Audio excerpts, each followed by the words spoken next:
ಕೋಲಾರ ಮನಹಾಳ ಬೆಟ್ಟದ ತಪ್ಪಲಿನಲ್ಲಿ ಅವೈಜ್ಞಾನಿಕವಾಗಿ ಚಾಲ್ತಿಯಲ್ಲಿರುವ ಕ್ವಾರಿಗಳು ಹಾಗೂ ಜಲ್ಲಿ ಕ್ರಷರ್ಗಳನ್ನು ತಕ್ಷಣವೇ ಸ್ಥಗಿತಗೊಳಿಸಬೇಕೆಂದು ಆಗ್ರಹಿಸಿ ಕೋಲಾರ ತಾಲೂಕಿನ ವೇಮಗಲ್ ಹೋಬಳಿಯ ಮೇಡಿಹಾಳ ಗ್ರಾಮಸ್ಥರು, ರೈತರು ಹಾಗೂ ಜಾನುವಾರುಗಳೊಂದಿಗೆ ಜಿಲ್ಲಾಧಿಕಾರಿಗಳ ಕಚೇರಿವರೆಗೆ ಕಾಲ್ನಡಿಗೆ ಜಾಥಾ ಹಮ್ಮಿಕೊಂಡಿದ್ದಾರೆ. ಮೇಡಿಹಾಳ ಗ್ರಾಮದಿಂದ ಹೊರಟ ಜಾಥಾ 25-09-2026 ರಂದು ಬೆಳಿಗ್ಗೆ 8 ಗಂಟೆಗೆ ಆರಂಭಗೊಂಡಿದ್ದು, ಗಣಿ ದಣಿಗಳ ಹಠವೋ, ಮೇಡಿಹಾಳ ಬಚಾವೋ ಎಂಬ ಘೋಷಣೆಗಳೊಂದಿಗೆ ಗ್ರಾಮಸ್ಥರು ಆಕ್ರೋಶ ವ್ಯಕ್ತಪಡಿಸಿದರು. ಮೇಡಿಹಾಳ ಗ್ರಾಮದಲ್ಲಿ ಸುಮಾರು 300ರಿಂದ 350 ಕುಟುಂಬಗಳು ವಾಸವಿದ್ದು, ಒಟ್ಟಾರೆ 1,500ಕ್ಕೂ ಹೆಚ್ಚು ಜನರು ನೆಲೆಸಿದ್ದಾರೆ. ಗ್ರಾಮದಲ್ಲಿನ 95% ಕುಟುಂಬಗಳು ಕೃಷಿಯನ್ನೇ ಜೀವನೋಪಾಯವಾಗಿ ಅವಲಂಬಿಸಿದ್ದು, ಕುರಿ, ಮೇಕೆ ಸಾಕಾಣಿಕೆ, ಹೈನುಗಾರಿಕೆ, ರೇಷ್ಮೆ ಕೃಷಿ ಹಾಗೂ ತರಕಾರಿ ಬೆಳೆಗಳು ಪ್ರಮುಖ ವೃತ್ತಿಗಳಾಗಿವೆ. ವಿಶೇಷವಾಗಿ ರೇಷ್ಮೆ ಕೃಷಿಯಲ್ಲಿ ಅರ್ಧದಷ್ಟು ಕುಟುಂಬಗಳು ತೊಡಗಿಸಿಕೊಂಡಿದ್ದು, ಕೋಲಾರ ಜಿಲ್ಲೆಯಲ್ಲಿ ರೇಷ್ಮೆ ಉತ್ಪಾದನೆಯಲ್ಲಿ ಪ್ರಮುಖ ಸ್ಥಾನ ಪಡೆದಿದೆ. ಆದರೆ ಗ್ರಾಮಕ್ಕೆ ಹೊಂದಿಕೊಂಡಿರುವ ಬೆಟ್ಟದ ತಪ್ಪಲಿನಲ್ಲಿ ಸೊಳ್ಳೆಗೌಡ ಮಾಲೀಕತ್ವದ ಕ್ವಾರಿ ಮತ್ತು ಜಲ್ಲಿ ಕ್ರಷರ್, ನಾಗನಾಳ ಸೋಮಶೇಖರ್ ಮಾಲೀಕರ ಕ್ವಾರಿ ಹಾಗೂ ಪ್ರಭಾಕರ್ ರೆಡ್ಡಿಯವರ ಕ್ವಾರಿ ಸೇರಿ ಒಟ್ಟು 3 ಕ್ವಾರಿಗಳು ಮತ್ತು 2 ಜಲ್ಲಿ ಕ್ರಷರ್ಗಳು ಕಾರ್ಯನಿರ್ವಹಿಸುತ್ತಿದ್ದು, ಇದರಿಂದ ಗ್ರಾಮ ಜೀವನ ಸಂಪೂರ್ಣ ಅಸ್ತವ್ಯಸ್ತಗೊಂಡಿದೆ ಎಂದು ಗ್ರಾಮಸ್ಥರು ಆರೋಪಿಸಿದ್ದಾರೆ. ಕ್ವಾರಿಗಳಲ್ಲಿ ನಡೆಯುತ್ತಿರುವ ಭಾರೀ ಸ್ಫೋಟಗಳಿಂದ ಅನೇಕ ಮನೆಗಳಲ್ಲಿ ಬಿರುಕುಗಳು ಉಂಟಾಗಿದ್ದು, ಧೂಳು ಮತ್ತು ಕಲ್ಲುಚೂರುಗಳಿಂದ ಕೃಷಿ ಭೂಮಿಗೆ ಹಾನಿಯಾಗುತ್ತಿದೆ. ನೀರಿನ ಮೂಲಗಳು ಮಾಲಿನ್ಯಗೊಂಡಿದ್ದು, ಜಾನುವಾರುಗಳು, ಮಕ್ಕಳು ಮತ್ತು ವೃದ್ಧರ ಆರೋಗ್ಯಕ್ಕೆ ತೀವ್ರ ಅಪಾಯ ಎದುರಾಗಿದೆ. ಪರಿಣಾಮವಾಗಿ ಗ್ರಾಮದಲ್ಲಿನ ಸುಮಾರು ಅರ್ಧದಷ್ಟು ಕೃಷಿ ಚಟುವಟಿಕೆಗಳು ಸ್ಥಗಿತಗೊಂಡಿವೆ ಎಂದು ರೈತರು ಅಳಲು ತೋಡಿಕೊಂಡರು.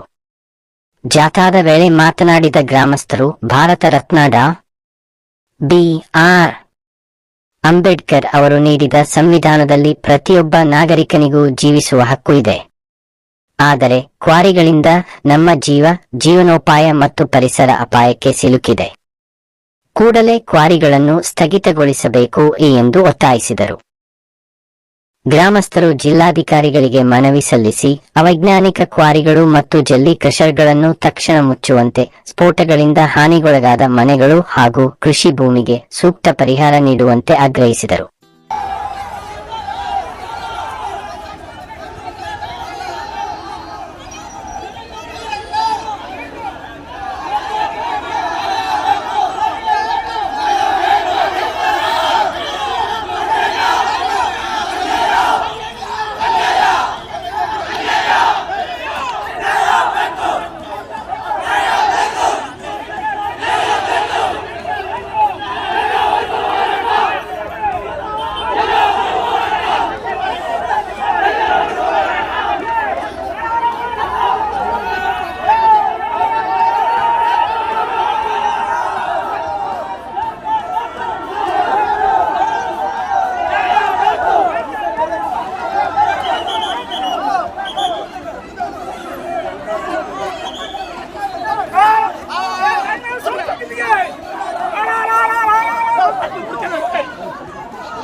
ಕಾಣಿಸ್ತಾ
क्या करी बुला रहे सर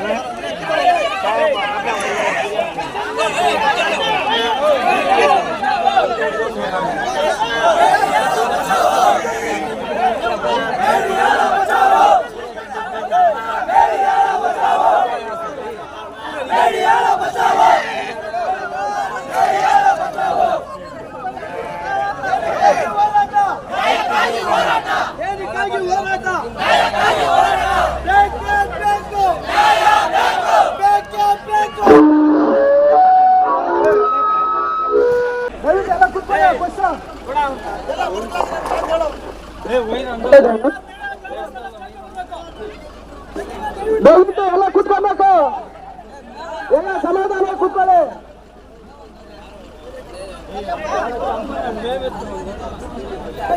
ದಯಮಾಡಿ ಮೇಲ್ವಾರ ಗ್ರಾಮಸ್ಥರು ಬಹಳ ನೊಂದು ನಾವಲ್ಲಿ ಜೀವನ ಮಾಡಕ್ ಆಗದೆ ಇರೋದ ಕಾರಣ ನಾವು ಬಂದಿರೋದು ಇಲ್ಲಿಗೆ.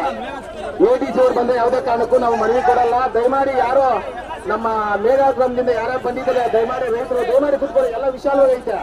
ಇವಾಗ ನಾವು 15 ಕಿಲೋಮೀಟರ್ ಇಂದ ನಡ್ಕೊಂಡು ಬಂದಿದ್ದೀವಿ, ಸ್ವಲ್ಪ ತಾಳ್ಮೆಯಿಂದ ಇರೋಣ. ದಯಮಾಡಿ ನಾವು ಪೊಲೀಸ್ ಇಲಾಖೆಯವರಿಗೆ ರಿಕ್ವೆಸ್ಟ್ ಮಾಡ್ಕೊಳ್ಳೋದು ಅನ್ನೋದು ದಯಮಾಡಿ ಮಾನ್ಯ DC ಅವರೇ ಬರಬೇಕು. ಯಾಕಂದ್ರೆ ಮೊದಲೇ ಅದು ಹೈನುಗಾರಿಕೆ ರೇಷ್ಮೆ ಮಾಡೋದು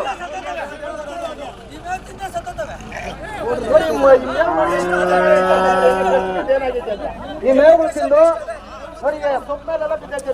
ದಯಮಾಡಿ ಮಾತಾಡೋದು ನೋಡ್ಬೇಕದನ್ನ. ಆ ಸೊಪ್ಪಾಗಿ ಯಾವ ತರ ನಾವು ರೇಷ್ಮೆ ಬೆಳಿಬೇಕು. ಈಗ ನಮ್ಮೂರವರೆಲ್ಲ ರೈತರೇ ಎಲ್ಲ, ಕೆಲವರು ಯುಕ್ರೇನ್ ಮಾಡಿದ್ದಾರೆ, ಚೆನ್ನಾಗಿ ಓದ್ಕೊಂಡಿರೋರು.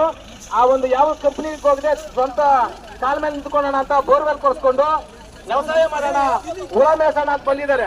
ಆರೋಗ್ಯ ಬೇಕು, ಎತ್ತಕ್ಕಾಗಿ ಹೋರಾಟ, ಎತ್ತಕ್ಕಾಗಿ ಹೋರಾಟ,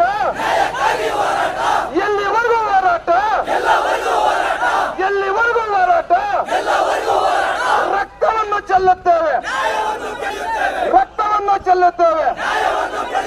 ಬೇಕು ಬೇಕು ಬೇಕು ಬೇಕು.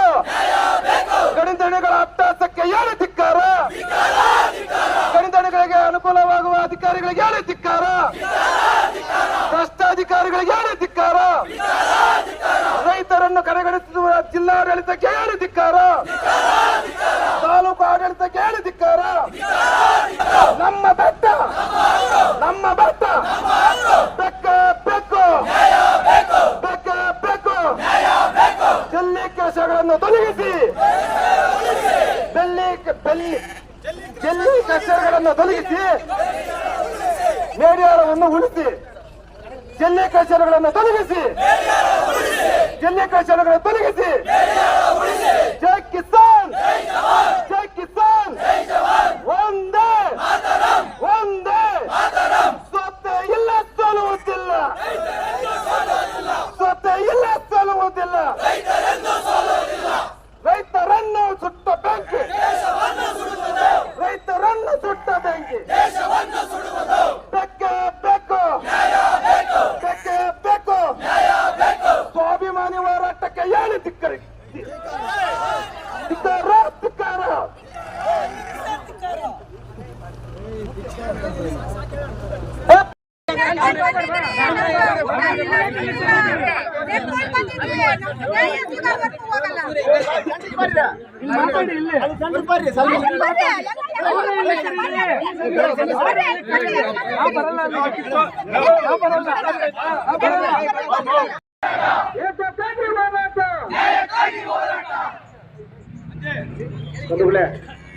ಈಗ ಮೀಡಿಯಾ ಅವರೆಲ್ಲ ಬಂದಿದ್ದಾರೆ, ನಮ್ಮ ಹಳುಗೆ ನೋಡ್ಕೋಬೇಕಲ್ಲ. ಈಗ ಅವ್ರಿಗೆ ಇದೇನು ಹೊಸದಾಗಿ ಹೋರಾಟ ಮಾಡ್ತಾರೆ, ನಾವು ಹಲವಾರು ವರ್ಷದಿಂದ ಹೋರಾಟ ಮಾಡ್ಕೊಂಡೇ ಬರ್ತಾ ಇದೀವಿ. ಆದ್ರೆ ಜಿಲ್ಲಾಡಳಿತ, ತಾಲೂಕು ಆಡಳಿತ ಯಾವುದೇ ತರ ಸ್ಪಂದನೆ ಕೊಡ್ತಾ ಇಲ್ಲ. ಏನು ಅತಿ ಹೆಚ್ಚಾಗಿ ಕೆಲಸ ಮಾಡ್ತದೆ ಅಂದ್ರೆ ಹಣದ ಪ್ರಭಾವ ಮತ್ತೆ ರಾಜಕೀಯ ಪ್ರಭಾವ. ಯಾಕಂದ್ರೆ ಈ ಅಧಿಕಾರಕ್ಕೆ ಬರ್ತಾರೆ, ರೈತರ ಪರವಾಗಿ ಏನೋ ವರದಿಗಳು ಕೊಡ್ತಾರೆ. ಇದು ಮತ್ತೆ ಏನಾಗಿದೆ ಅಂದ್ರೆ ಏನೋ ಇಷ್ಟ ಕೊಡ್ತಾರೆ ಸಂಬಳಗಳನ್ನ, ಅವರು ಪ್ರಾಮಾಣಿಕವಾಗಿ ಇರ್ಬೇಕಲ್ವಾ? ಇವತ್ತು ರೈತರನ್ನ ಒಕ್ಕಲೆ ಬಿಡಿಸೋ ಕೆಲಸ ಮಾಡ್ತಾ ಇದ್ದಾರೆ. ದಯಮಾಡಿ ಏನ್ ಮಾತಾಡ್ಬೇಕೋ ಮಾತಾಡ್ರಿ. ಯುವಕರು ದಯಮಾಡಿ ಸೌಜನ್ಯ ಶಾಂತಿಯುತವಾಗಿರ್ಲಿ. ಯಾಕಂದ್ರೆ ಒಬ್ಬರು ಏನಾದ್ರು ಸ್ಲೋಗನ್ ಹಾಕಿದ್ರೆ ಇನ್ನೊಬ್ರು ಮಾಡಿ ಸಂತೋಷ ಎಲ್ಲ. ಡಿ ಸಿ ಅವರು ಬರೋ ತನಕ ನಾವು ಯಾವುದೇ ಕಾರಣಕ್ಕೂ ಹೇಳೋದ್ ಎಷ್ಟೊತ್ತಾನೆ ಆಗಿ ಇವಾಗ ಇಷ್ಟೂರಿಗೆ ನೆಡ್ಕೊಂಡ್ ಬಂದಿದ್ವಲ್ಲ, ಇಲಾಖೆಯಲ್ಲಿ ಮನವಿ ಮಾಡ್ಕೊಡ್ತೀನಿ. ಯಾಕಂದ್ರೆ ನಾವು ಪ್ರಜಾಪ್ರಭುತ್ವದಲ್ಲಿ ಪ್ರಜೆಗಳೇ ಪ್ರಭುಗಳು. ಇವಾಗೆಲ್ಲ ಹೇಳ್ತಾರೆ, ಎಲ್ಲ ರಾಜಕೀಯ ವ್ಯಕ್ತಿಗಳು ಹೇಳ್ತಾರೆ, ಅವರು ಪ್ರಮಾಣ ವಚನ ಸ್ವೀಕಾರ ಮಾಡುವಾಗ ಯಾಕಂದ್ರೆ ಹಸಿರು ಶಾಲು ಹಾಕೊಂಡು ರೈತರ ಮೇಲೆ ಪ್ರಮಾಣ ಮಾಡಿ ಏನೋ ಅಧಿಕಾರ ಸ್ವೀಕಾರ ಮಾಡ್ತಾರೆ ಒಳ್ಳೊಳ್ಳೆವರು. ಈಗ ಮತ್ತೆ ಇನ್ನೂ ಕೆಲವರು ಹೇಳ್ತಾರೆ ರೈತರು ಈ ದೇಶದ ಬೆನ್ನೆಲುಬು. ಇವತ್ತು ನೋಡಿ ಏನ್ ನಮ್ಗೇನು ಆ ಮೀಡಿಯಾದಲ್ಲಿ ಬರೋಕ್ಕೆ, ಆ ಸಾಮಾಜಿಕ ಜಾಲತಾಣಗಳು ಹೋಗಕ್ಕೆ ಏನು ಹುಚ್ಚಾಗಿ ಬಂದಿದ್ವಾ ನಾವು? ಎಷ್ಟು ಕಿಲೋಮೀಟರ್ ಎಷ್ಟು ಊಟ ಇದೆ ಎಲ್ಲ ಬಂದಿದ್ವಿ, ಇನ್ನೂ ಊಟನೇ ತಿಂದಿಲ್ಲ ರೈತರು. ವರದಿಗಳು ಕೊಟ್ಬಿಟ್ಟು ಅವರು ಟ್ರಾನ್ಸ್ಫರ್ ಆದ ಸಂದರ್ಭದಲ್ಲಿ ನಮ್ಮ ತಟ್ಟಿಗೆಲ್ಲ NOC ಕೊಟ್ಬಿಟ್ಟು ಹೊರಟೋಗಿದ್ದಾರೆ. ಈಗೇನು ನಮ್ಮ ರೈತರಿಗೆ ಮತ್ತೆ ಅಕ್ಕಂಗಿರಿಗೆ ಮತ್ತೆ ಅಣ್ಣತಮ್ಮಂದಿರಿಗೆ ಇವೆರಡೇ ಇದಾವಂತಲ್ಲ, ಈಗೇ ನಾವೇನಾದ್ರು ಬಿಟ್ರೆ ಇಡೀ ಪೆಟ್ಟಾನೆ ಇದು ಧೂಳು ಮಾಡ್ಬಿಡ್ತಾರೆ. ಯಾಕಂದ್ರೆ ಎಲ್ಲರೂ ಸ್ಯಾಂಕ್ಷನ್ ಮಾಡ್ಬಿಟ್ಟು ಹೊರಟೋಗಿದ್ದಾರೆ ಅಧಿಕಾರಿಗಳು. ಒಂದು ಕೈಯಲ್ಲಿ ಮಗುನ ಚೂಡ್ತಾರೆ, ಒಂದು ಕೈಯಲ್ಲಿ ಮಗುನ ತೊಟ್ಲು ತುಕ್ತಾರೆ. ಆ ತರ ಆಗಿದೆ ಇವತ್ತು. ಅದಕ್ಕೋಸ್ಕರ ನಾವು ಏನು ಸಾಂಕೇತಿಕವಾಗಿ ಬಂದಿರೋದಿಲ್ಲಿ. ನೆಕ್ಸ್ಟ್ ಏನಾದ್ರು ಮಾಡ್ಬೇಕಂದ್ರೆ ಇನ್ನೂ ಊರಲ್ಲಿರೋ ದನಕರುಗಳೆಲ್ಲ ತಗೊಂಡ್ಬಂದು ಇಲ್ಲೇ ಹೊಡೆಯೋದು. ಯಾಕಂದ್ರೆ ನಾವಲ್ಲಿ ಬದುಕಕ್ಕಾಗ್ತಾ ಇಲ್ಲ. ದಯಮಾಡಿ ಅರ್ಥ ಮಾಡ್ಕೊಳ್ಬೇಕು. ಈಗ ಮಾನ್ಯ ನಮ್ಮ ಮಂಜು ಸರ್ ಹೇಳಿದ್ರು ADC ಕೊಡಿ ಅಂತ.